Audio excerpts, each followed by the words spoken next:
నేర్చుకొని చాలా తర్వాత పండుగలతో కష్టార్జితమైన ఆహారం వ్యర్థమే.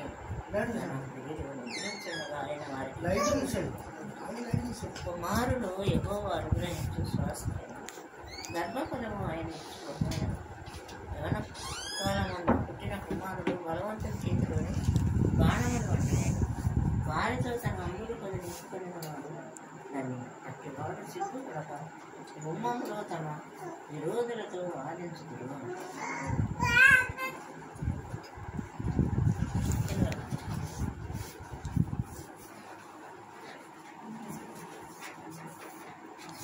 అమ్మా నెక్స్ట్ ఇది కూడా చదువు. యెహోవా యందు భయభక్తులు కలిగి ఆయన త్రోవలు యందు నడుచువారు అందరూ ధన్యులు. నిశ్చయంగా నీవు నీ చేతుల కష్టార్జితం అనుభవించగలవు.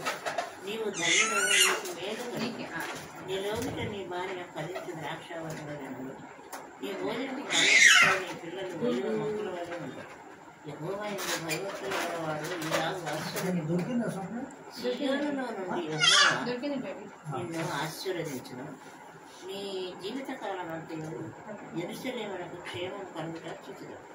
నీ పిల్లలను నేను చూచుదు. ఇశ్రాయేలు మీద సమాధానం ఉందా.